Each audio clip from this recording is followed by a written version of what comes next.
on this computer. Well, howdy, folks. Thanks for sharing your time with me, either in person or via a recording. I'm pretty excited for today because just as I was sharing with Isaiah, this workshop is probably going to be one of the least demanding in terms of, just thinking about concepts, homework, all that good stuff.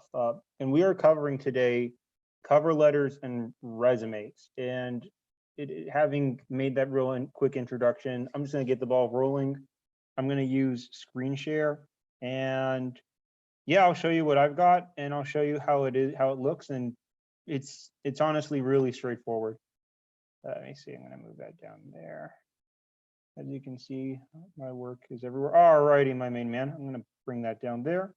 So let's get the ball rolling. The assignment that I'm going to ask the students, and here, let me exit out of that. That is work from another job. So the assignment I'm going to give everyone, such as Isaiah, is pretty straightforward. I'm going to send you via email this Word document template. That way you don't even have to do most of the work. You just got to pretty much modify this to your own standards and goals. So with that being said, this is a super easy workshop. Here is what a resume should look like. And I'm actually, let me see if I have access to my other resumes. Bear with me. I want to show you a comparison on how I've done things in the past. No.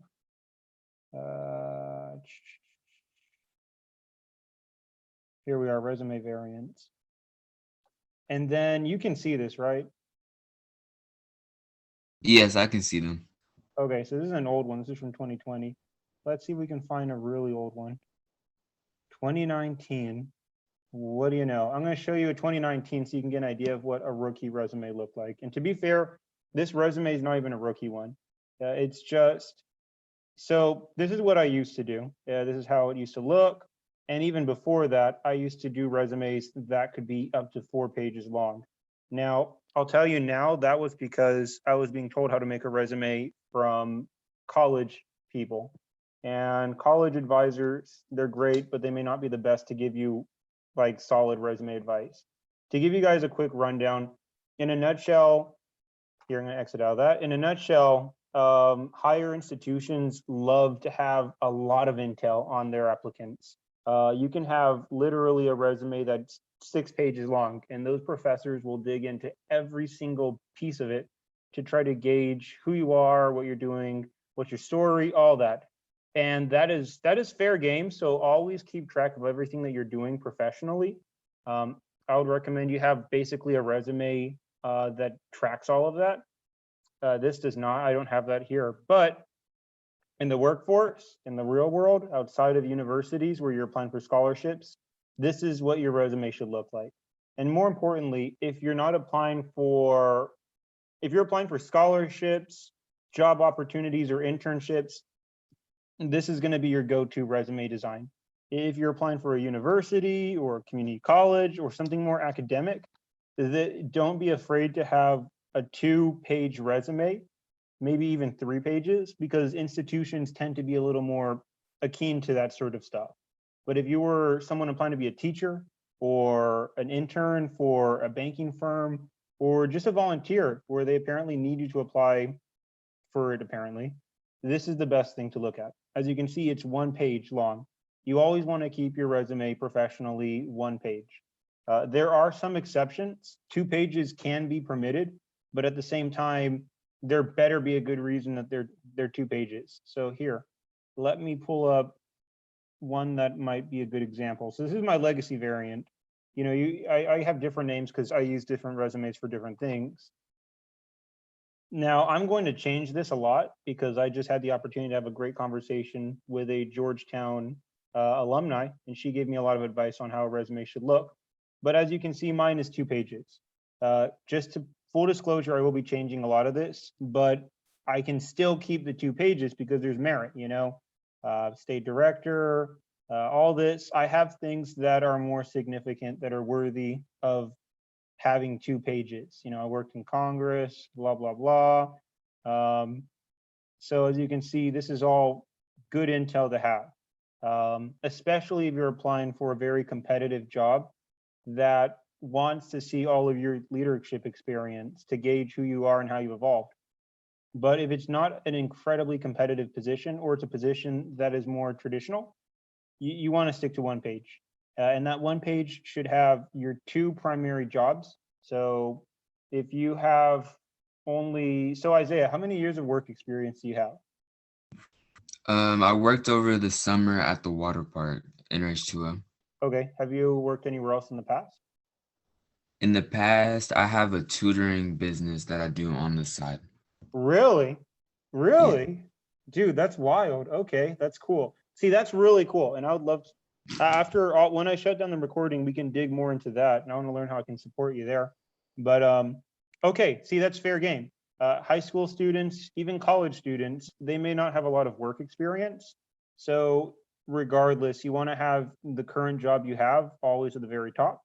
And then you want to have the second most relevant job to your current position there. A lot of my colleagues will say you always want to show on your resume that you've been working, and you don't want to have any gaps. That is very relevant to show if it's an exceptionally competitive job. If it is a job that's more experience focused, it is important to show your current job and what you've done in that job, as well as other jobs that were very relevant to the one you're applying for. And this is common sense. So Isaiah, I think we've talked in the past, but you want to go into business, right? Yes. Or no, was it business or nursing? Oh, I wanted to go into nursing and then I wanted to make our minor in business. Okay, got it, got it. So if that's the case, I take it you'd probably want to work at a hospital, a clinic. What are you thinking? I would want to start off in a hospital, and then once I get an understanding and make sure it's something I enjoy, then I'll become a travel nurse. Wow, dude, that's legit. Okay, okay, cool. This is a great example then for everyone else. So you have a tutoring business, you've worked for a water park. Odds are you're probably going to have another unique job next year unless you go back to the water park. So it could be working at a movie theater, or maybe you'll get an internship at a medical clinic.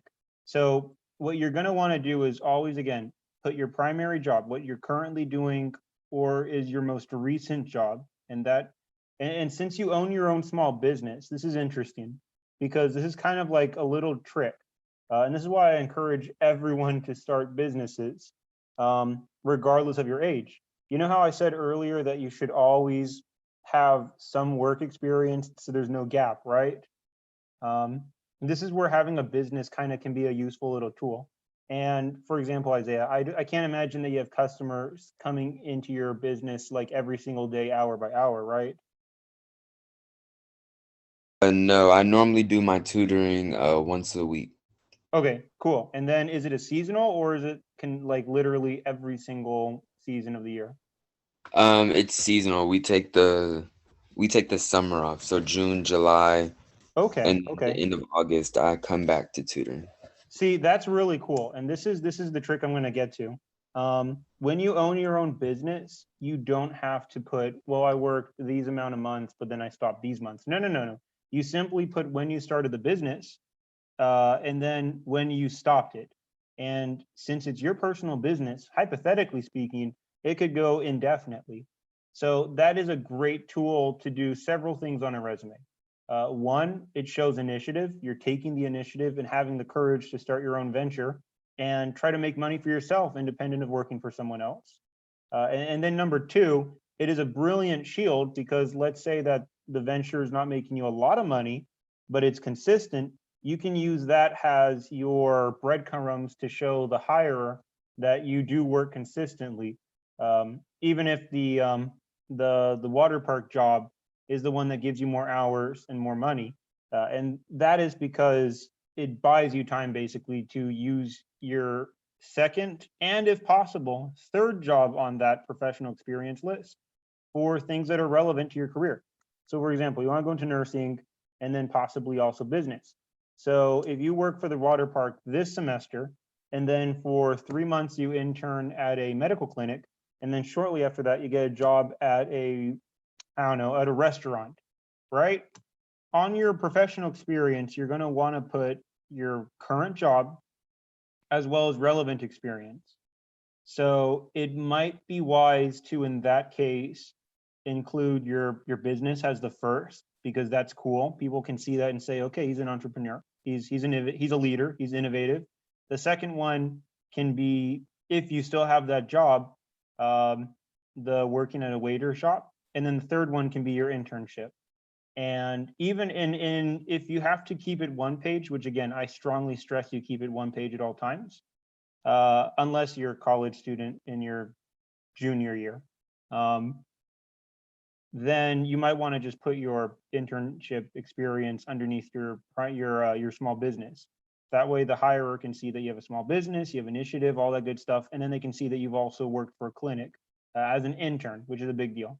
So those are just some basic suggestions, and you would probably put the internship experience over here. So additionally, civic engagement, and this is the hierarchy of list. So when you're creating your resume, in my opinion, you always want to show education first. And again, unfortunately, in our current work environment, education tends to have people can be selective. So if you put your education below, they might get the impression that it wasn't relevant to you. And it's weird. Every hirer is different, but historically speaking, I've seen most hirers prefer to have education at the top because they can quickly see where you went to school, what your background is academically, and then from there they can kind of gauge who you are and then see your professional experience and judge you based on that. So in that case, if you went to Tarrant County College, you'd want to put it here. Since you're a high school student, and since most of those that'll be watching this video are high school students, I would strongly encourage you to look for online fellowship programs that you can possibly tag into. That way, when you're submitting your resume, you can have your high school experience down here, and then maybe a fellowship experience. And to add to that, and this is kind of neat, this is why we created Parchment. If you complete the program, you are technically speaking a Parchment Fellow. And even right now, as we speak, you are a Parchment Fellow because you're pursuing the requirements to graduate. So hypothetically, you could you go to your high school. This is when you started going to the high school. This is only relevant if you're in college, unless you're going to get an associate's while you're in high school, then you want to put that information down there. And then down here, you can put that you are a Parchment Pathway Fellowship Program alumni, or in your case, a Parchment Pathway Fellow. And that's something you can use to beef up your educational portion of the resume, if that makes any sense. Additionally, this is a thing that no one really looks into. If your GPA is less than a 3.7, I would strongly recommend you don't even mention your GPA and find other ways to highlight what you've been doing while you've been in high school and in community college and then university. And the reason being, this is the tough part. If a hirer sees your resume and it's pretty similar to another guy's, but he has a slightly higher GPA than you, that hirer might pick that other guy just because they're biased. You might have better experience, but employers can be weird sometimes. So by not including your GPA, it just removes that element from the equation. They might see one guy with a 3.8 or 7, but they won't know your GPA. And then they have to rely primarily on your work experience as the judgment tool, if that makes any sense. And again, that's because we unfortunately live in a community where education is, and again, I'm not knocking on education, but I am saying it does take value that could otherwise be placed on your work experience. And as you guys transition into college, you'll probably see that. So anyway, so how do you feel, Isaiah? Did I kind of explain that pretty straightforward to you, or what do you think so far? Yes, that makes sense. With lining, it's gonna be important that I put in like a specific order and list things that are gonna like make me look the best in front of the people that I'm Yeah, gonna see. pretty much. And again, I'm going to send you the template, so you don't even have to create your own. You can just basically write off the one that we send to you. But in your case, I would say look for an online academic program you can get involved in. And in fact, yeah, you'll figure it out. But in the meantime, you can put your high school, when you started it, whatever is relevant that would fit in this space, and then right underneath it, you can put Parchment Pathway Fellow for 2021 to 2022. And that way they can see that you're involved in different things. Going to professional experience for the students, and you, of course, same exact thing. When you started the job, only put the month and year, and then when you ended it or when you're still there, you're going to put the job title and then the location that you did the job. And this is, again, every resume is unique. Some people put the company they work for at the top as well. I personally like to just keep the title and the city that I worked in. And then down here, I can basically give the person that's hiring me a chance to not only learn the name of the company I work for, but a really basic description of what that company does to give them an idea of what I do. And this is another trick that I learned from my boss. So I had the opportunity to talk to a Georgetown alumni. She is, I believe, the VP of a good firm. She told me that for your professional experience, you should always either have 3 dots or 4. So that would mean 3 or 4 slots to explain why it's relevant. And then for your internship experience, you should always only have 3 to 2. And then for your volunteer experience, 1 to 2 dots. And those dots, as you can see, are pretty much what it elaborates on what you've done in that organization. Okay. So I chose to have 3 just because it keeps it simple. And again, this is 1 page. There's only so much you can throw at it. But first dot explains the organization and what it does. Second dot explains the bare bones of what you do. So in this case, I work with state-based partners and stakeholders to develop projects and workshops, all that good stuff, right? And then this explains more into what I do for that organization and all that good stuff. Now, keep in mind, a resume is to give them a snapshot. When you get into the interview is when you can really elaborate on, well, we create branches, but this is how we build branches. We go to different cities, we talk to individuals, we build relationships, all that good stuff. And those are details that you do not want to put in your resume. You want to make it straight, easy to understand, and respectable. Additionally, if there are really important things that you want to elaborate about certain jobs you've had that follow this resume, that's where your cover letter comes in handy. A cover letter is a chance for you to explain who you are as a person before they read your resume, and then after they decide if they want to give you an interview or not. So that way they have an idea of who you are and what you're doing and all that good stuff before they judge you on your resume. And then those two will combine to make them make the call if they want to talk to you in person. So following what Isaiah shared, you want your most present job there. If you have 2 present jobs, that's pretty awesome. And then the rest of the jobs, list them in order of relevance to your job application. So in this case, anything medical or EMT related is what you're going to probably want to put on your work experience. Internship experience, it's important to segregate that from work experience because although technically speaking, they are both work experience, employers still look at them differently. And then of course, civic engagement. Now, some people call it volunteer service. Other people say outside activities, blah, blah, blah.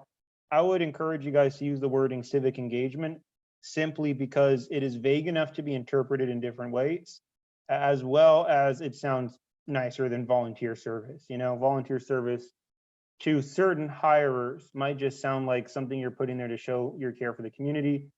Civic engagement is a little cooler, and that's just my opinion. It's up to your judgment on how you want to do it. But as you can see, I do a lot of stuff volunteer-wise. I work for a fire academy.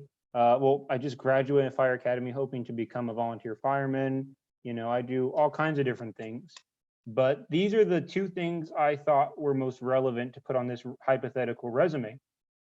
This one and this one.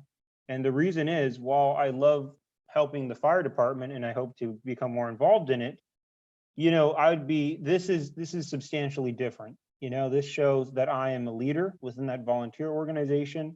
And more importantly, it elaborates on what I'm doing within that organization that is relevant to my application and just to show them I'm capable and competent.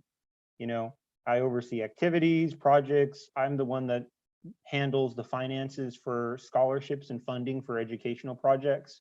So that's relevant. Now, again, it's up to your personal judgment at that point. As you can see, this is from 2016 and 2017, so this is really old. And normally you don't want anything on your resume that's volunteer or internship or work to be more than 2 years old. And if it is 2 years old, there better be a valid reason for it to be 2 years old. So this is a judgment call.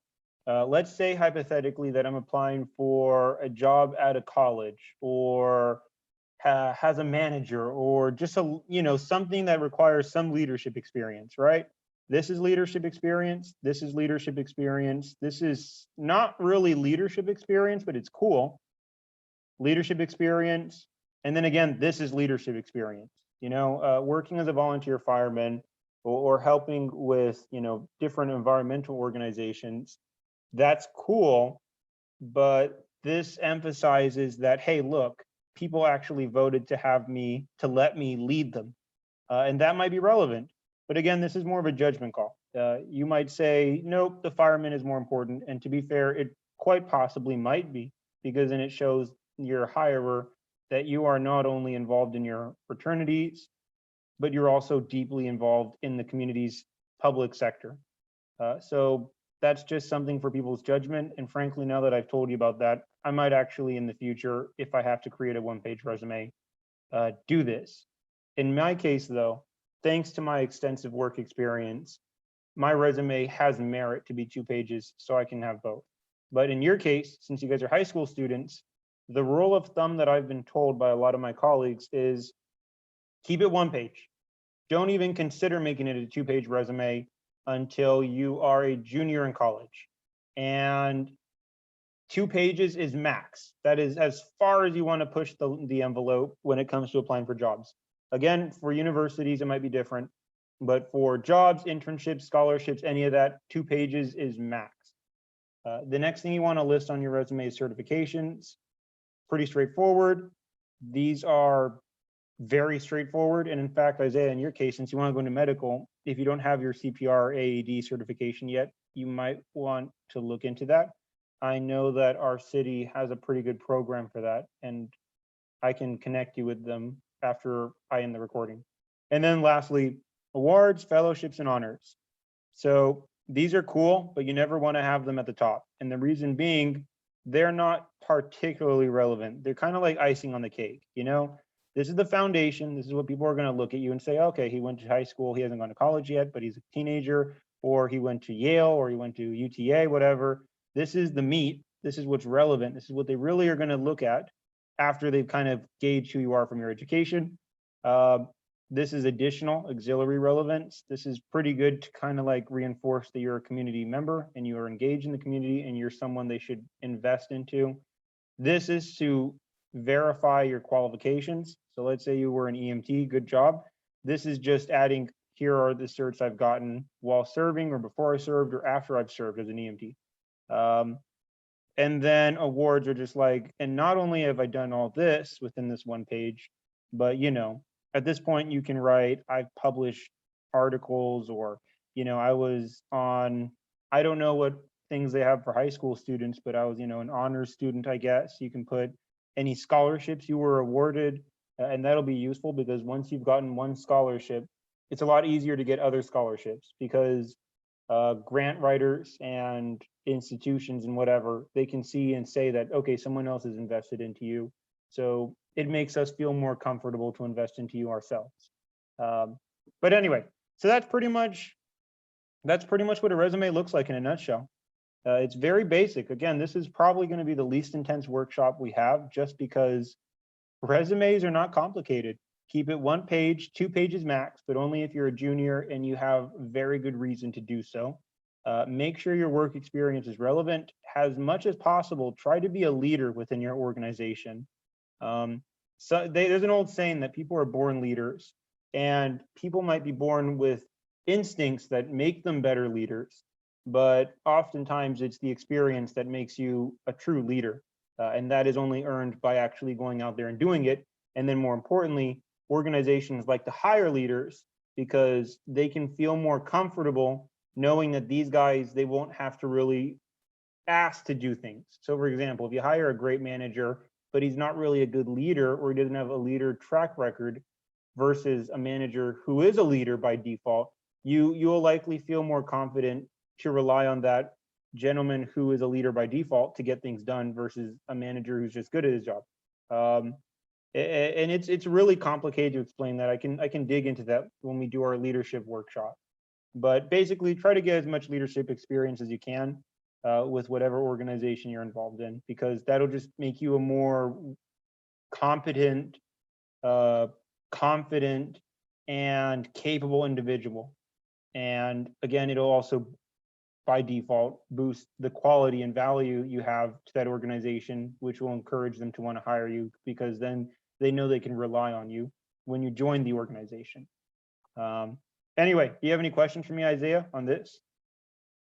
No, for the most part, I understand everything. Sweet. And while I have you on the recording, are these things that you've been told by any of your teachers or counselors or whatever, or is most of this pretty new to you? What do you think? All of this is new because I haven't learned anything about creating a resume or anything like that. Okay, awesome. Good. That's good to know. I mean, that's why we're here, and I'm glad you know that now. All right. So we're going to do cover letter now, and then we can call it a day. Let me find it. Here we are. All right, my main man. Here is a cover letter example. And again, we have it's weird. Okay, so give me a sec. Let's see what this is. Well, shucks, what do you know? I put together, wow, this is not impressive at all. Forget about that.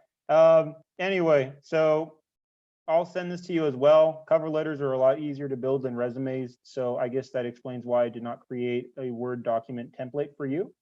But this is a cover letter. When you're submitting a job application, even if it says even if it says you're not required to submit a cover letter, submit one. Now, if it blatantly says you should not or do not, then don't do it. But the reason, and here, let me get a cup of water real quick. The reason they give you the option to submit a cover letter is twofold. One, they want to learn more about you before they even look at your resume. And then two, they want to see if you have the initiative to create a cover letter. And you can easily streamline your labor by just doing a whole bunch of resumes and submitting them to different jobs. But a cover letter indicates you put in a little extra effort. And that's something that organizations will look at. I myself have seen students apply to work with me who sent a cover letter versus students who did not. And even if the cover letter was only 3 sentences, I respected that more than nothing, because it helped give me an idea of who this person was. So having said that, always use a cover letter unless it blatantly says don't use one. Just like the resume, have your name on the top, your address, city and zip, cell phone number or best contact number, and then your email. Line, then you want to put your date. You put the organization you're applying for. You put the title that you're pursuing, and then, or you put the individual, it depends. And for this, I've created a template so it doesn't have any, actual information that's sensitive. But normally you put the organization, and then you put the department that you're applying to or that's going to review your document, along with the address of that organization. Now, in this case, I did not include that. And again, this is nothing that's going to kill you. If you have your date, the organization's name, and the department's name, there's a good chance that they're not going to freak out if you don't put the date. Here, give me a second. Pardon me. All right. Next thing you want to do is call play it safe. Unless you know for a fact who is the person that you're submitting the cover letter to, that could be a chief of staff or a manager or whoever. If you do not know for a fact that that is the person that's going to receive your documents, play it safe and just put dear hiring manager and committee. That is what I personally have done for just about every single application I've ever made, with exception to a few, and that's because I knew for a fact who was going to reach that document. Keep your resume 3 paragraphs. I know that growing up, we're all told that our essay should be 3 paragraphs. If it's 1 page or whatever, your introduction and your conclusion, and then the middle would be for all that information. Exact same principle with a resume, a cover letter. Now, some people I've spoken with say that they prefer the cover letter to have an introduction, bullet points of your work experience, and then your conclusion. I would strongly lean against that. And the reason is the bullet points, your skills, all that stuff, that can go in your resume. And you saw the resume, it has bullet points, it has the definitions and skills and all that. You want your cover letter to be a story. And hirers that are a little more, I don't know, I'm not going to say too much about that. Every hirer is slightly different. Some do like bullet points on their cover letter, but I will strongly argue just lean on the side of caution and make it an essay basically, because that's playing it safe. And again, you're creating a narrative, you know? So with your cover letter, straightforward. Howdy, howdy, howdy. My name is, and you don't even have to introduce yourself with your name because they see your name here. Again, when it comes to a cover letter, there's a little more autonomy on how you want to write it. This is a good example of what one can look like. I'm very interested to work for, let's say, Berkeley Hospital has a registered nurse where I can serve a mission, and then you explain why you want to and how, and to be fair, this you could literally just copy and paste from mine and you're fair, you're good to go. Here's where the interesting part comes in. Your first paragraph, you want to legitimize who you are. You want to say, I want to work for this organization. You explain what exact title you want to work with, like what position. That way there's no accidental confusion. And then you go straight into legitimizing who you are. I have an extensive background in management, project development, blah, blah, blah, blah, blah. This is all relevant to my job application. So in your case, you're going to want to say, I have an extensive background in nursing, EMT work, community outreach, as well as handling medical equipment, and would be able to work immediately. Again, you don't have to put the word immediately. You can always put, and would be able to work within a month or blah, blah, blah. I just put immediately because it emphasizes you're ready to go. And from there, you can discuss other things and, when you transition. Immediately could mean within a month or within 2 weeks. I am particularly interested in this position, so in your case, nursing, because I have strong tie, and this is where you explain your ethos. So this is your intro. This is your logos. You're legitimizing who you are as a person and why your experience is relevant. And this is kind of like using the bullet points. And this is your ethos or pathos or whatever you want to call it. This is why you want to get that job. Unfortunately, these days, you have to sell yourself as a story. You can no longer simply just apply and say, well, I've got like 5 years of experience. Now you got to tell what makes you special. And that is unfortunately also because the market has changed. There's a lot more demand. There's a lot more people applying for the same job. And it is basically, that is the case. So, and as you can see, mine's not too exciting, but I'm basically telling them, hey, look, I love Texas. I have a lot of connections here, so I'll be the best guy for the position.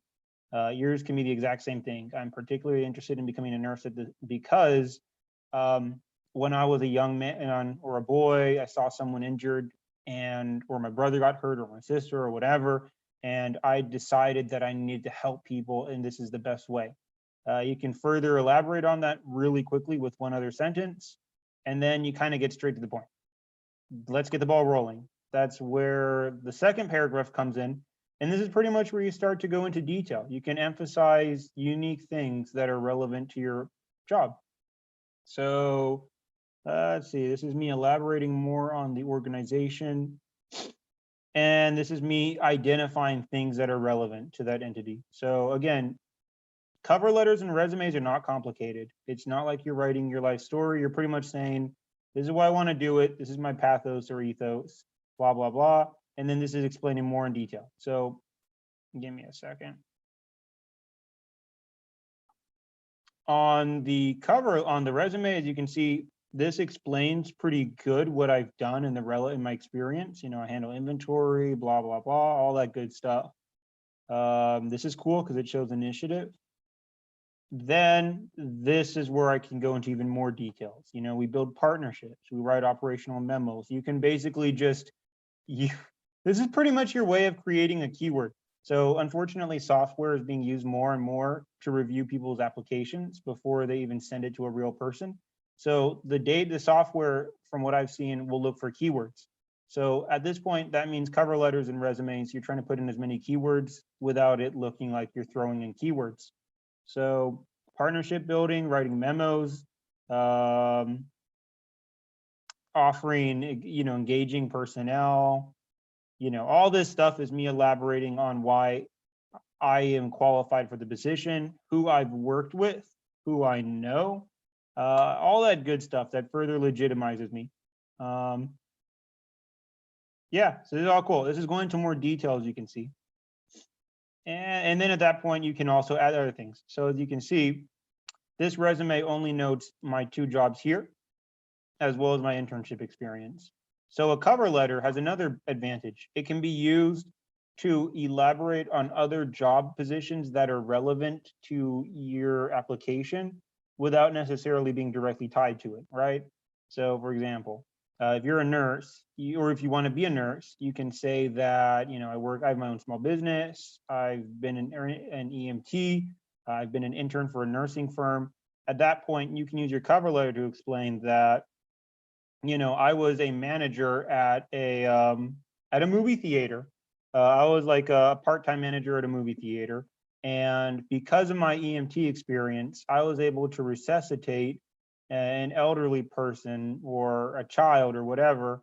And I personally taught all of my staff EMT and made sure they got certified to do, you know, stuff with the heart. I forget what it's called. But the point is, you see where I'm saying? You can use your cover letter to further legitimize you as a person by saying, in the past, I've also worked here, I was doing this and this and this, and it's benefited my current experience in the position I currently have and how it can benefit your organization, blah, blah, blah. At the very end, you can pretty much copy and paste this and use it on your cover letter. Because of my leadership experience and work experience, you could easily just say because of my work experience. However, I would strongly encourage you to pursue becoming a leader within the organizations you get involved with. I believe I'm a qualified candidate for the position. Blah, blah, blah, blah, blah, blah. At that point, you can just put your email, your number, thank you in advance for your consideration, sincerely, your name. And that's it. Basically, what I'm showing you is, with exception to a few things you should tweak on the first paragraph, and this being primarily your responsibility to create on your own, you can copy and paste a good chunk of this resume and no one will care as long as it retains your personal qualities and your ethos, pathos, and logos. So I noticed that's already 6:03. I do not want to hold you for too much longer. We can definitely go over this in another conversation, but this is it. This is what a resume and a cover letter looks like. And I will be sending this to you guys via email, so you have access to it, and then you can create your own. All right, I can do So that. with that being said, that is pretty much everyone's assignment. Create your own resume, save it as a PDF, and then if possible, send that to me. That way I can verify you did the assignment and mark it as completed in your pursuit to graduating the program. Again, this was a super easy workshop because it again, resumes and cover letters are the least complicated thing you'll ever find. The only real challenge will be tweaking resumes and cover letters to accommodate different positions. Let's say you apply for a nursing job and then you also apply for a job at a bank and then another job with a real estate firm. They're all low-level jobs, but you're still going to have to slightly customize your resume to accommodate those different jobs and slightly customize your cover letter. But besides that, it's a very simple process. And frankly, if you can start attacking this now while you're in high school, it is going to make your career long-term very easy, because as you build networks in high school, as you get involved in work experience in high school, and as you continue to do that into college, you'll create a bit of a web of people, and then you can reach out to those people for guidance on job opportunities, internship opportunities, and academic opportunities, So rather than applying for 60 different jobs and having to create 60 slightly different variants, which will take you a lot of time, you can simply reach out to a handful of your colleagues from an alumni association or from your previous job and say, hey, Jim, Jessica, Jordan, I'm looking at transitioning into a new job. Do you have any recommendations? And then Jim can say, I got nothing. Jessica can say, yeah, I have a job. Here, I'm going to send you the link. She's a friend of mine. And then maybe Jordan can say, yeah, here's 2 jobs that I know. I personally don't work with them, but I suspect they'll hire you because of what you've got going for you. And at that point, boom, you might have to minorly tweak maybe 6 different resumes and cover letters, but it saves you a lot of time. And that's all just because you were involved in your community, you tried to network, and you retained the connections you had already developed. So with that being said, I am going to end the recording, and then we can tackle a few quick questions and we're good to go. Let me stop All the right. share. And